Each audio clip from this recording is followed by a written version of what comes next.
आकाशवाणी भोपाल से प्रस्तुत हैं प्रादेशिक समाचार।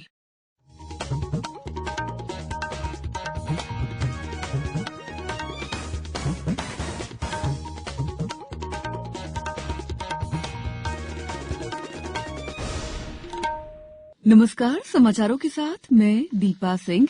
पहले 1 अप्रैल देश कोविड टीकाकरण अभियान के अंतर्गत 150 करोड़ टीके लगाने की दिशा में निरंतर आगे बढ़ रहा है। कोरोना वायरस का नया वेरिएंट मिलने से चिंताएं बढ़ी हैं।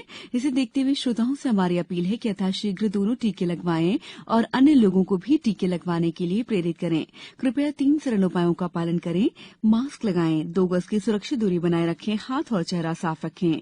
कोविड से संबंधित किसी भी जानकारी और मार्गदर्शन के लिए राष्ट्रीय हेल्पलाइन नंबर 011-2397-8046 और 1075 पर संपर्क करें। सबसे पहले मुख्य समाचार। राज्य निर्वाचन आयोग ने पंचायत चुनाव निरस्त किए। प्रदेश में 3 जनवरी से किशोरों को लगाया जाएगा कोविड का टीका। उज्जैन में भारतीय प्रौद्योगिकी संस्थान इंदौर का सैटेलाइट कैंपस खोला जाएगा और पर्यटन को बढ़ावा देने के लिए धार जिले के मांडू में मांडू उत्सव कल से शुरू होगा। अब समाचार विस्तार से। मध्य प्रदेश राज्य निर्वाचन आयोग ने राज्य सरकार के अध्यादेश वापस करने की सूचना के बाद कल त्रिस्तरीय पंचायत चुनाव निरस्त करने का निर्णय लिया है। इसी के साथ चुनाव आचार संहिता भी समाप्त कर दी गई है। पंचायत चुनाव कब होंगे, इस पर फिलहाल कोई फैसला नहीं किया गया है। अन्य पिछड़ा वर्ग आरक्षण के फैसले के बाद ही आयोग द्वारा चुनाव कराने का फैसला लेने की संभावना है। राज्य निर्वाचन आयुक्त वसंत प्रताप सिंह ने विधि विशेषज्ञों की राय के बाद चुनाव निरस्त करने का फैसला किया। चुनाव निरस्त होते ही चुनाव प्रक्रिया भी निरस्त कर दी गई है। प्रदेश में 3 जनवरी से 15 से 18 वर्ष आयु वर्ग के किशोरों का कोविड टीकाकरण शुरू हो रहा है। ऐसे बच्चे जिनका जन्म वर्ष 2007 या उसके पहले है, उनका 1 जनवरी से रजिस्ट्रेशन शुरू होगा। इसे टीकाकरण अभियान के रूप में संचालित किया जाएगा। ये बात मुख्यमंत्री शिवराज सिंह चौहान ने कल मंत्रालय में आयोजित कोविड नियंत्रण की समीक्षा बैठक में कही। मुख्यमंत्री श्री चौहान ने कहा कि विद्यालयों में 50% क्षमता के साथ विद्यार्थियों की उपस्थिति की व्यवस्था जारी रहे। मुख्यमंत्री शिवराज सिंह चौहान ने आज कोविड नियंत्रण की समीक्षा के दौरान निर्देश दिए हैं कि वर्तमान में संक्रमण के जो प्रकरण सामने आ रहे हैं, उन रोगियों के आइसोलेशन और उपचार के समुचित प्रबंध किए जाएं। उन्होंने कहा कि प्रदेश में नाइट कर्फ्यू के अलावा अन्य कोई बंदिशें नहीं रहेंगी। सामाजिक गतिविधियां संक्रमण से बचाव के आवश्यक उपायों के साथ संचालित होंगी। फेस मास्क के उपयोग और रोको टोको अभियान को निरंतर जारी रखा जाएगा। उन्होंने सभी आवश्यक सावधानियों के साथ आर्थिक गतिविधियों के सुचारू संचालन के निर्देश दिए। प्रधानमंत्री ने कल बीना पनकी मल्टी प्रोजेक्ट पाइपलाइन परियोजना का उद्घाटन किया। 356 किलोमीटर लंबी बीना पनकी मल्टी प्रोजेक्ट पाइपलाइन परियोजना की क्षमता लगभग 34,50,000 मीट्रिक टन प्रतिवर्ष है। मध्य प्रदेश के बीना रिफाइनरी से उत्तर प्रदेश के कानपुर तक इसकी कुल निर्माण लागत 1,500 करोड़ रुपए है। इस प्रोजेक्ट के जरिए बीना रिफाइनरी से उत्पाद पहुंचाने में सहायता मिलेगी। आयकर विभाग के नए ई फाइलिंग पोर्टल पर 27 दिसंबर तक 4 करोड़ 67 लाख से अधिक आयकर रिटर्न दाखिल किए जा चुके हैं। कल 15,49,000 से ज्यादा रिटर्न दाखिल किए गए। आयकर रिटर्न भरने की अंतिम तिथि 31 दिसंबर नजदीक होने के कारण ये संख्या और बढ़ सकती है। इनमें 48.19% से अधिक रिटर्न ऑनलाइन माध्यम से पोर्टल पर जमा किए गए। शेष आयकर रिटर्न ऑफलाइन दाखिल किए गए। समाचारों में वक्त है ब्रेक का। कोविड-19 से बचाव और सुरक्षित रहने के 3 उपाय। मास्क लगाएं, 2 गज दूरी है जरूरी, सुरक्षित दूरी रखें, हाथ और मुंह साफ रखें। ब्रेक के बाद समाचारों में आपका एक बार फिर स्वागत है। उज्जैन में भारतीय प्रौद्योगिकी संस्थान इंदौर का सैटेलाइट कैंपस खोला जाएगा। ये जानकारी उच्च शिक्षा मंत्री डॉ मोहन यादव ने दी। उन्होंने बताया कि 100 एकड़ भूमि पर स्थापित ये कैंपस अंतर्राष्ट्रीय स्तर के शोध केंद्र और मानकों के अनुरूप उच्च शिक्षा प्रदान करेगा। अपनी तरह का ये देश का पहला शिक्षण संस्थान होगा। रोजगार और स्वरोजगार के प्रोत्साहन में भी ये कैंपस महत्वपूर्ण भूमिका अदा करेगा। डॉ यादव ने बताया कि हाल ही में केंद्रीय शिक्षा राज्य मंत्री डॉ सुभाष सरकार ने उज्जैन की खगोल विज्ञान, संस्कृति और ज्ञान विज्ञान की विरासत को दृष्टिगत रखते हुए शिक्षण संस्थान खोले जाने की आवश्यकता पर चर्चा की गई थी।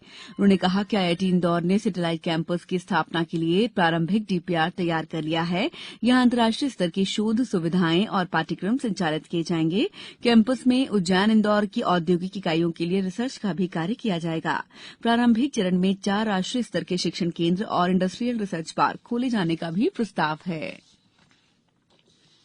प्रधानमंत्री नरेंद्र मोदी कल उत्तराखंड में हल्द्वानी जाएंगे। वे 17,500 करोड़ रुपए लागत की 23 परियोजनाओं का उद्घाटन करेंगे और आधारशिला रखेंगे। ये परियोजनाएं सिंचाई, सड़क, आवासन, स्वास्थ्य संबंधी बुनियादी ढांचा, उद्योग, स्वच्छता और पेयजल आपूर्ति सहित व्यापक क्षेत्रों की हैं।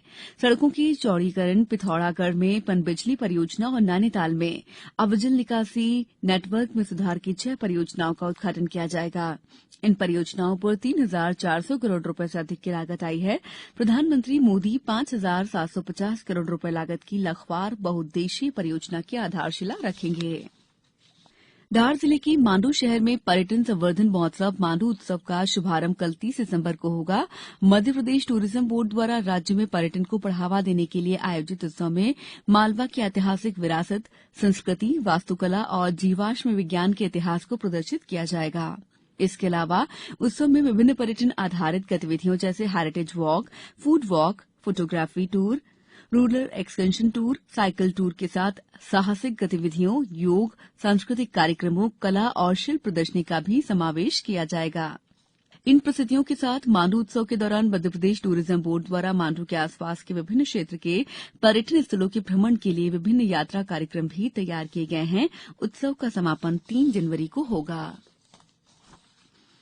सेंचुरियन में भारत ने दक्षिण अफ्रीका के साथ पहले क्रिकेट टेस्ट मैच के तीसरे दिन का खेल समाप्त होने तक दूसरी पारी में 1 विकेट पर 16 रन बना लिए थे।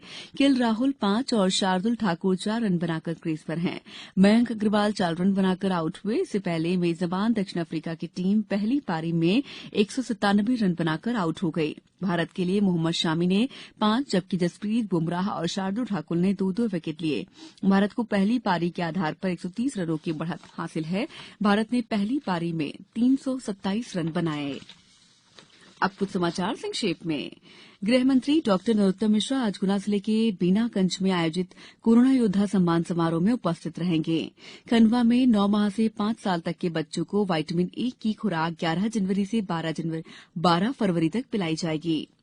आगर मालवा में कोरोना संक्रमण से सुरक्षा के लिए मास्क नहीं पहनने वाले लोगों से पुलिस विभाग द्वारा 100 रुपए प्रति व्यक्ति की रसीद काटकर प्राप्त की गई 1,93,800 रुपए की राशि कल पुलिस अधीक्षक राकेश कुमार सागर ने रेड क्रॉस सोसाइटी को सौंप दी।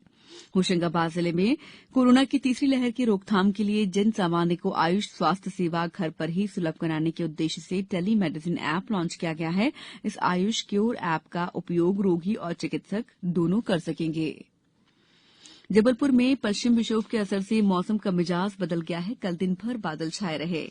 धार जिले में अब तक 36,717 किसानों से 23,13,923 क्विंटल धान की खरीदी की गई है। इस संबंध में जिला आपूर्ति नियंत्रक सीआर कौशल ने बताया कि उपार्जित धान में से 18,67,533 क्विंटल धान का परिवहन करके सुरक्षित भंडारण किया गया है।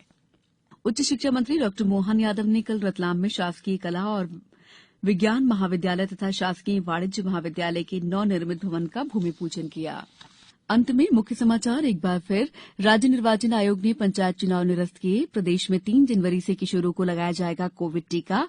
प्रदेश में भारतीय प्रौद्योगिकी संस्थान इंदौर का सैटेलाइट कैंपस खोला जाएगा और पर्यटन को बढ़ावा देने के लिए धार जिले के मांडू में मांडू उत्सव कल से शुरू। इस बुलेटिन में इतना ही। अंत में एक अपील, मास्क और 2 गज की दूरी, हाथ धोना बेहद जरूरी। नमस्कार।